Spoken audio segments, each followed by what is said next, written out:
이야기가 본격적으로 시작되는 장면이 기록되어 있습니다. 야곱은 가나안 땅, 곧 그의 아버지가 거류하던 땅에 머물고 있었고 그의 아들들 중에서 요셉은 특별한 존재로 부각되었습니다. 요셉은 17살의 나이에 형들과 함께 양떼를 돌보며 살았는데 형들의 악한 행실을 아버지에게 고하는 모습으로 인해 형제들과 갈등의 불씨가 생기게 됩니다. 더욱이 야곱은 요셉을 특별히 사랑하여 채속옷을 입히고 이는 형제들에게 더욱 큰 질투와 미움을 유발하게 됩니다. 그 가운데 요셉은 두 가지 꿈을 꾸게 되는데 그 꿈들은 요셉이 장차 형제들보다 높아질 것이라는 내용을 담고 있습니다. 곡식단이 절을 하고 해와 달과 11별이 자신에게 절하는 꿈은 가족 구성원들이 자신에게 굴복하게 될 미래를 암시하는 듯한 내용이었습니다. 요셉은 그 꿈을 형들과 아버지에게 끄리낌 없이 말하였고 그로 인해 형제들의 미움은 더욱 깊어지고 그의 아버지 야곱은 그 의미를 간직하게 된다는 내용입니다. 이러한 본문을 통해 우리에게 주시는 말씀을 살펴보면 먼저는 섭리로 일하시는 하나님입니다. 요셉의 형제들이 요셉을 미워하게 된 원인을 분명하게 보여주고 있습니다. 그것은 다름 아닌 아버지 야곱의 편애였습니다. 성경은 이렇게 말씀합니다. 본문 3절에 요셉은 노년에 얻은 아들이므로 이스라엘이 여덟 아들들보다 그를 더 사랑하므로 그를 위하여 채색옷을 지었다고 말씀하고 있습니다. 야곱은 12아들을 두었지만 그중 특별히 요셉을 사랑했습니다. 왜 특별히 사랑했습니까? 요셉은 사랑하는 아내 라헬을 통해 얻은 아들이었습니다. 야곱에게 라헬은 단순한 아내가 아니라 인생의 사랑이었습니다. 라헬은 그가 기꺼이 14년의 세월을 봉사하면서까지 얻고자 했던 여인이었습니다. 그 사랑은 요셉에게로 행했고 그 결과 야곱은 요셉을 특별한 아들로 여기며 그렇게 채색옷을 지어 입혔습니다. 당시의 채색옷은 단순한 의미가 아니었습니다. 노동하는 자가 아닌 상속자 혹은 귀한 자가 입는 옷이었습니다. 즉 요셉은 다른 형제들보다 뛰어난 위치에 있는 듯한 외형을 갖추게 되었습니다. 이는 형들의 마음에 불편함을 낳았고 마침내는 미움과 질투의 불씨로 자라나게 됩니다. 4절에 보면 그의 형들이 아버지가 형들보다 그를 더 사랑함을 보고 그를 미워하여 그에게 평안하게 말할 수 없었다고 말하고 있습니다. 여기서 평안하게 말할 수 없었다라는 표현은 단순한 다툼이나 언쟁을 넘어서는 관계의 단절을 의미하고 있습니다. 가족 안에서 서로를 향한 평화로운 대화조차 단절된 상태로 갈등은 깊어져 갔습니다. 야곱의 편에는 무심코한 사랑의 표현이었지만 그 결과는 가족의 상처로 나타났습니다. 그리고 야곱의 편에는 요셉의 삶에 결정적인 전환점을 만들어냅니다.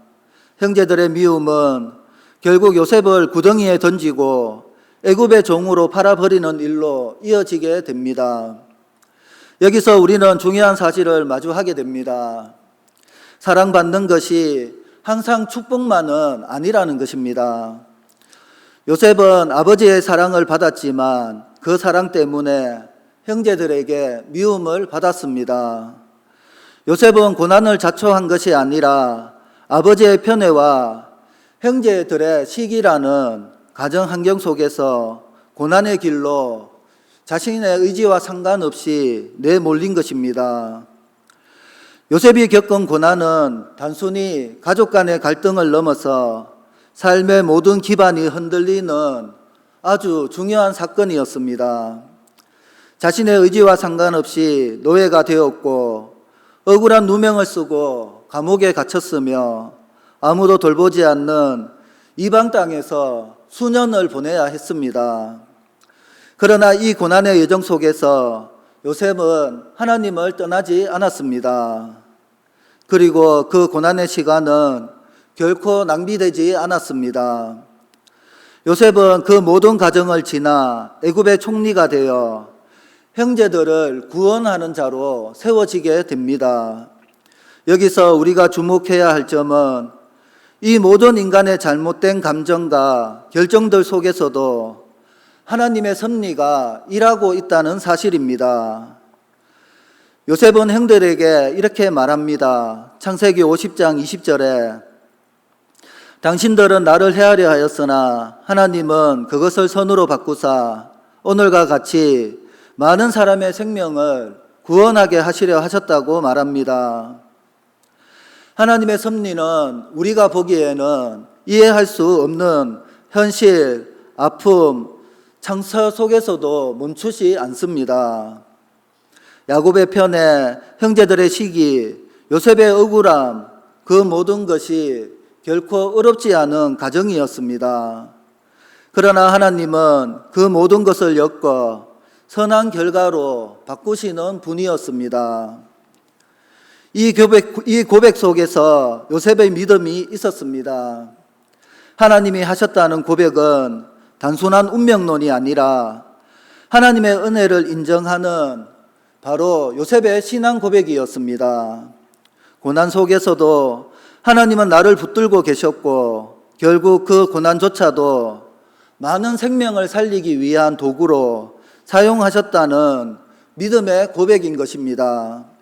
여러분, 이 말씀을 통해 우리의 삶을 되돌아볼 수 있어야 합니다. 우리는 부모로서, 교사로서, 공동체의 리더로서 때로는 의도치 않게 편애를 할 수 있습니다.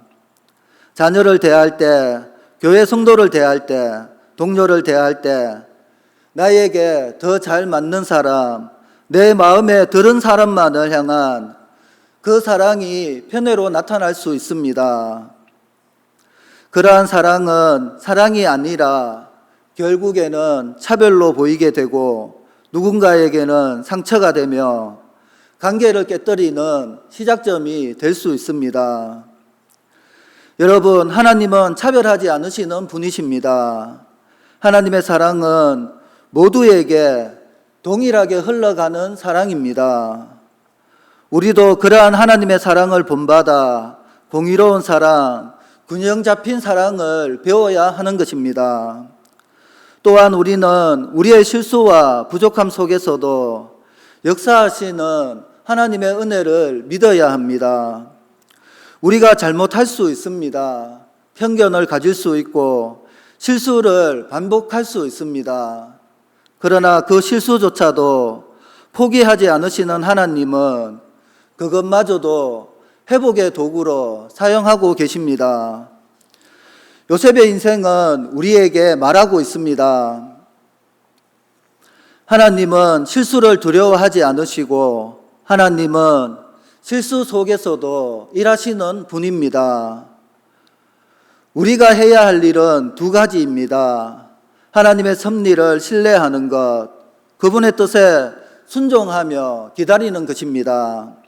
여러분, 고난이 끝난 후에야 이해할 수 없는 하나님의 계획이 있습니다.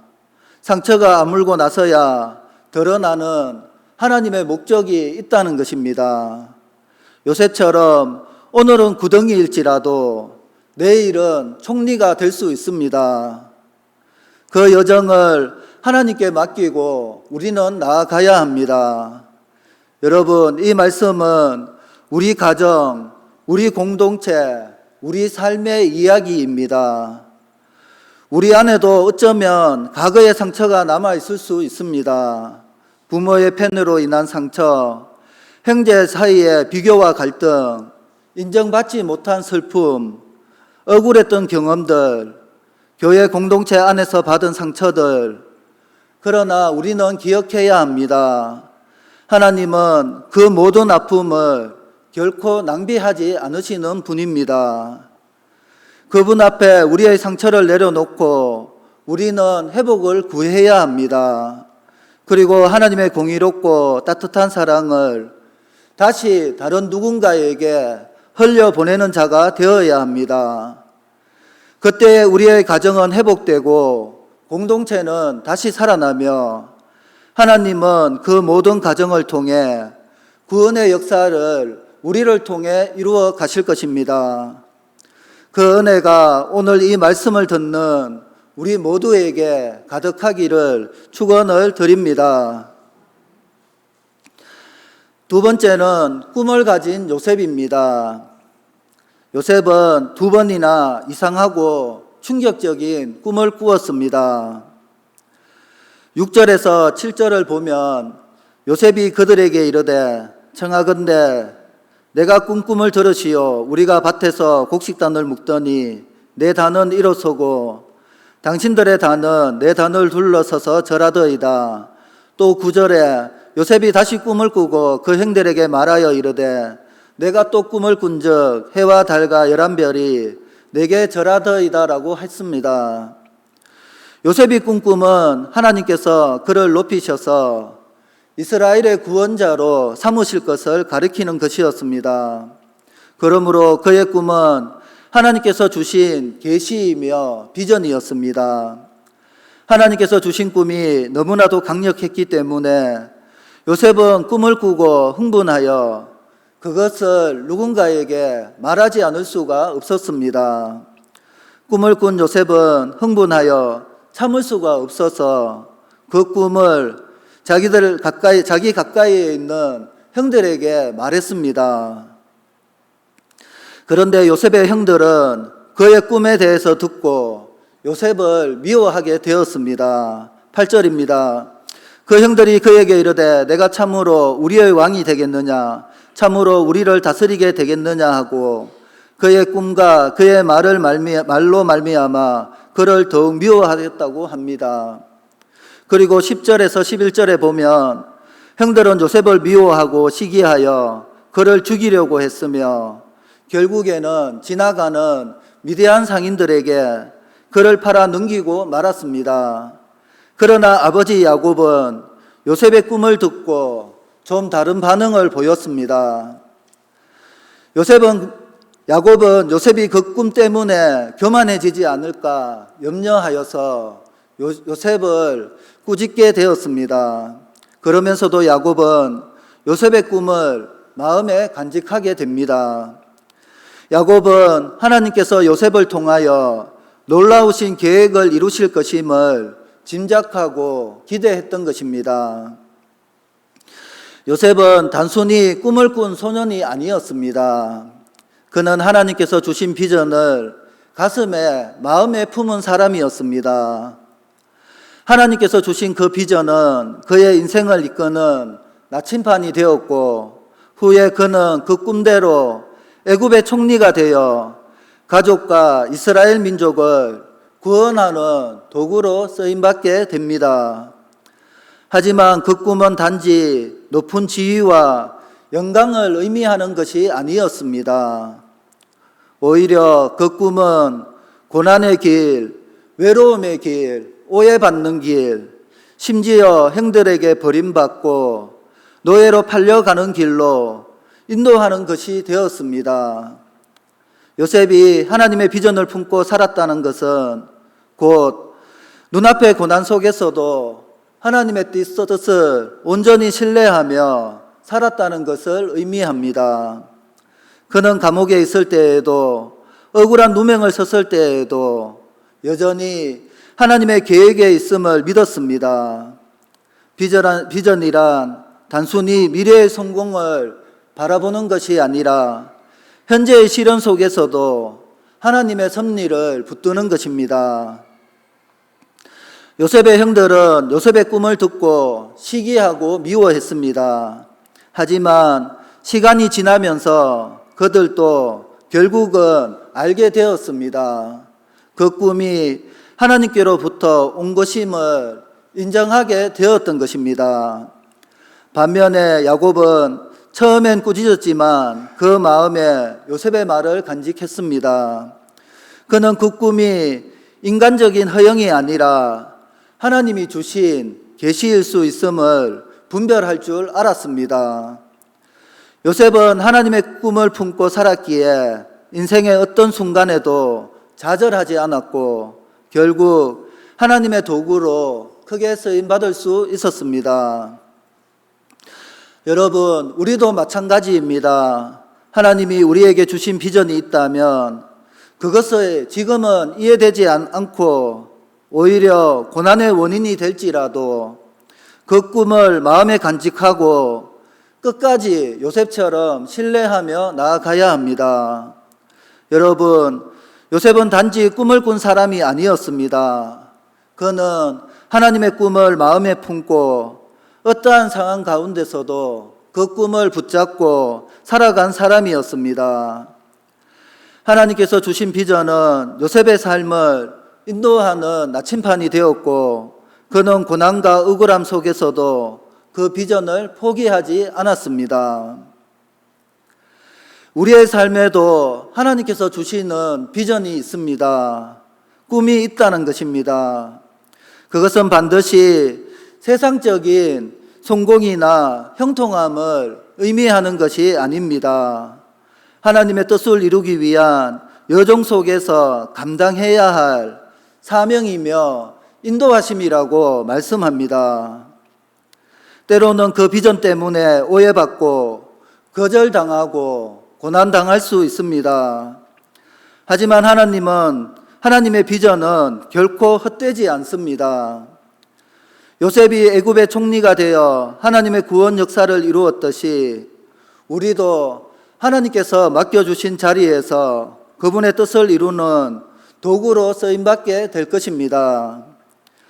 그러므로 지금 여러분의 삶에 고난이 있다면 그것이 하나님이 주신 꿈과 비전의 여정 속에 있다는 사실을 믿고 낙심하지 말고 포기하지 말아야 합니다.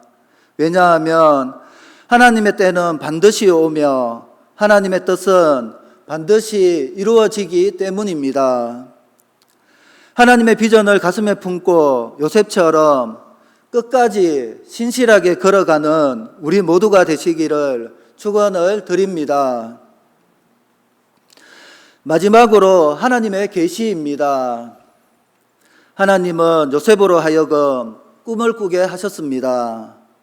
요셉이 그 꿈을 가족들에게 알리자 그들은 화를 냈습니다. 그 꿈의 내용이 온 가족이 요셉을 섬긴다는 내용이었기 때문입니다. 그런데 그 꿈은 하나님이 야곱 가족의 앞날을 보여주신 계시였습니다. 하나님은 종종 우리가 이해할 수 없는 계시를 통해서 우리에게 다가오고 계십니다. 모든 약속이 성취된 후에야 그것이 하나님의 약속이었고 계시였음을 우리는 깨닫게 됩니다. 사람은 큰 일을 할 때 세세한 부분까지 신경 쓰지 못합니다.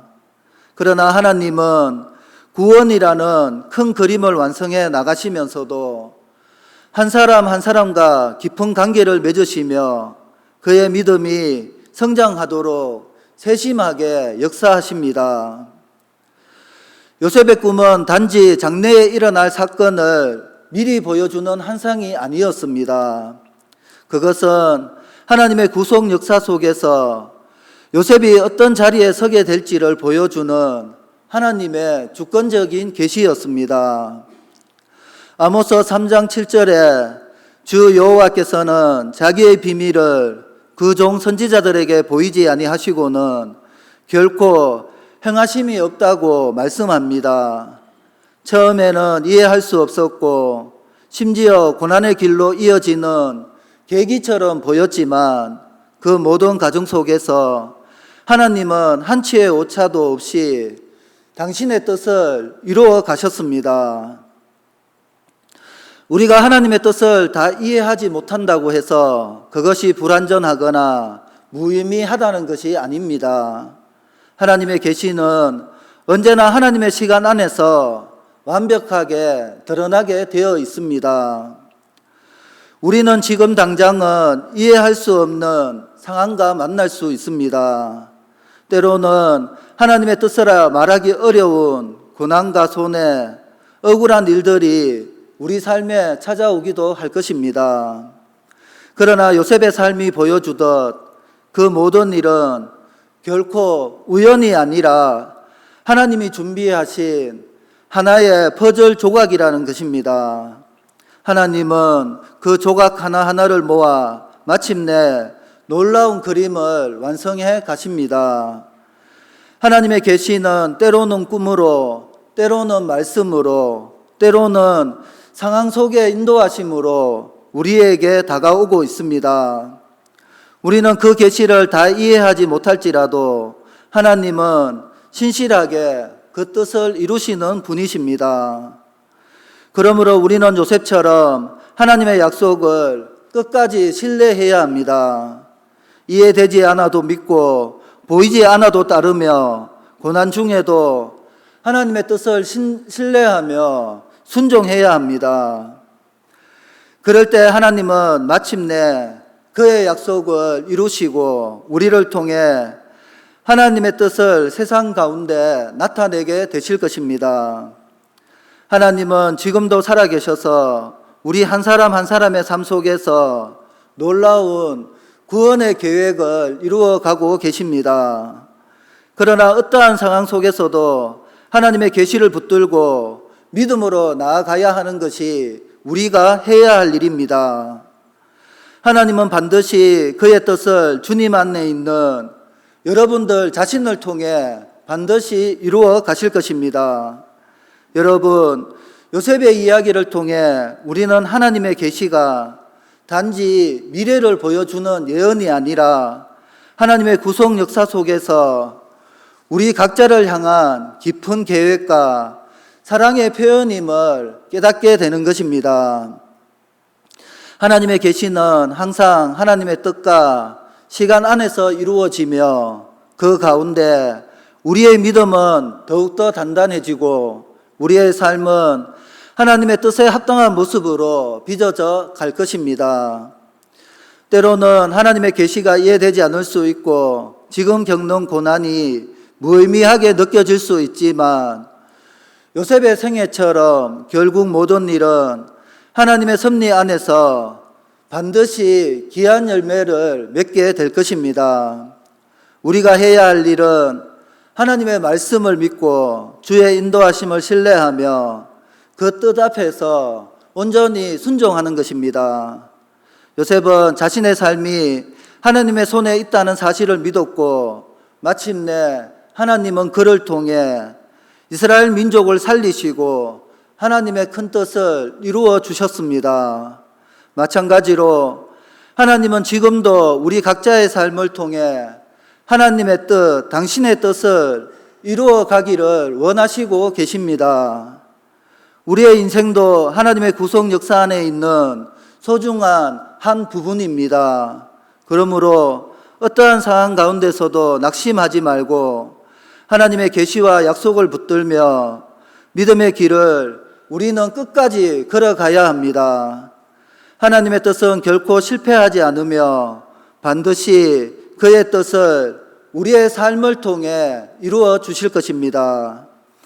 하나님께서 여러분 각자를 통해 이루어질 놀라운 일들을 기대하며 오늘도 그분 앞에 우리는 겸손히 살아가야 할 것입니다. 말씀을 정리하겠습니다. 여러분, 한 소녀가 있었습니다. 그녀는 어릴 적부터 할머니의 무릎에 앉아 자수를 놓는 모습을 보는 것을 좋아했습니다. 할머니는 늘 알록달록한 실을 들고 천이에 아름다운 무늬를 수놓고 있었고 소녀는 그 밑에서 술을 바라보며 이렇게 말했습니다. 할머니, 왜 이렇게 엉망이야? 색도 뒤죽박죽이고 실도 어지럽게 얽혀 있잖아. 그녀가 보고 있던 것은 바로 테피스트리의 뒷면이었습니다. 매듭과 실뭉치 어긋난 색깔들로 가득했고 그 뒷면은 전혀 아름답지 않았습니다. 하지만 할머니는 미소 지으며 이렇게 대답했습니다. 얘야, 너는 지금 아래에서 보고 있단다. 위에서 보면 전혀 다르게 보인단다. 나중에 완성되면 위에서 한번 보라는 것입니다. 세월이 흐르고 그 소녀가 어른이 되었을 때 할머니는 그녀에게 그동안 수놓았던 테피스트리를 선물로 주었습니다. 그리고 그날 그녀는 처음으로 위에서 본 완성된 테피스트리의 앞면을 보게 됩니다. 뒷면에서 보았던 복잡한 실과 어지러운 무늬들은 놀랍도록 아름답고 섬세한 하나의 큰 그림으로 완성되어 있었던 것입니다. 그녀는 비로소 깨달았습니다. 내가 보기엔 엉키고 망가진 것 같지만 할머니는 언제나 정확하게 아름다운 수를 놓고 계셨다는 것을 깨달았다는 것입니다. 여러분, 우리 인생도 이와 같습니다. 우리는 지금 테피스트리의 뒷면을 보고 살아가고 있습니다. 이해할 수 없는 고난, 억울한 상황, 예기치 못한 갈등들이 엉켜 있는 것처럼 보이고 있습니다. 하지만 위에서는 하나님께서 섬세하게 우리의 삶을 수놓고 계십니다. 요셉이 그랬던 것처럼 우리는 지금은 이해할 수 없어도 하나님의 섭리를 신뢰하고 하나님의 계시를 붙들고 우리는 살아가야 합니다. 고난과 시련은 결코 낭비되지 않습니다. 하나님의 큰 그림 안에서 우리의 각자의 인생은 반드시 의미 있게 완성되어 갈 것입니다. 로마서 8장 28절에 우리가 알거니와 하나님을 사랑하는 자, 곧 그의 뜻대로 부르심을 입은 자들에게는 모든 것이 선을 이룬다고 말씀하십니다. 그러므로 오늘도 믿음으로 견디고 우리는 붙들어야 합니다. 하나님의 계획은 완전하고 그분의 사랑은 끝이 없으며 그 뜻은 우리를 통해 반드시 이루어집니다. 지금은 뒷면 같아도 하나님은 앞에서 일하고 계십니다. 그 믿음으로 오늘도 다시 일어서는 우리 모두가 되시기를 축원을 드립니다. 기도하겠습니다. 하나님 아버지 은혜를 감사드립니다. 오늘 말씀처럼 요셉의 삶을 통해 주님의 섭리와 계시를 배우게 하시니 감사를 드립니다. 우리의 삶의 고난과 억울함도 주님의 큰 그림 안에서 선하게 사용되어짐을 믿습니다. 편애와 갈등이 회복으로 이어지게 하시고 하나님의 비전을 품고 살아가게 하옵시며 지금은 이해할 수 없어도 끝까지 믿음으로 순종하게 도와주시옵소서. 감사드리며 예수님의 이름으로 기도드리옵나이다. 아멘. 찬송